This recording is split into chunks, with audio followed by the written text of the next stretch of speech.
Osmania university హాస్టళ్లు మెస్సులను మూసివేశారు.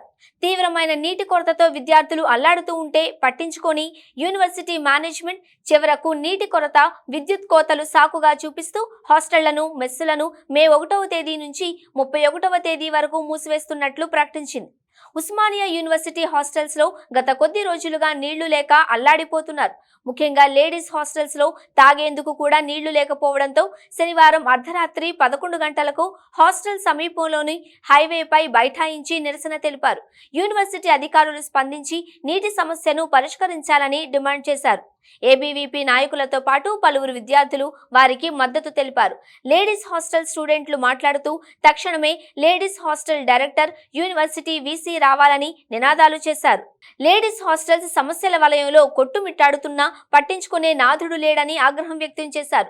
నిత్యం ఏదో ఒక సమస్య ఉంటోందని, ఆడపిల్లలకు కనీస వసతులు కల్పించడం లేదని వాపోయారు. స్థానిక మోటార్ చెడిపోవడంతో కొన్ని రోజులుగా వాటర్ ట్యాంకర్లు తెప్పిస్తున్నారని, అవి సమయానికి రాకపోవడంతో తీవ్ర ఇబ్బందులు పడుతున్నామని చెప్పారు. గ్రామీణ ప్రాంతాల నుండి ఉన్నత చదువుల కోసం వర్సిటీకి వచ్చిన తాము అధికారుల నిర్లక్ష్యానికి బలవుతున్నామని బాధపడ్డారు. ఆందోళన చేసిన రోజు స్పందించి తరువాత వదిలేస్తున్నారని, లేడీస్ హాస్టల్లోని సమస్యలకు శాశ్వత పరిష్కారం చూపాలని డిమాండ్ చేశారు. సమస్యకు పరిష్కారం చూపమంటే హాస్టల్స్ మెస్ మూసివేయడంపై విద్యార్థులు తీవ్ర ఆగ్రహం వ్యక్తం చేస్తున్నారు.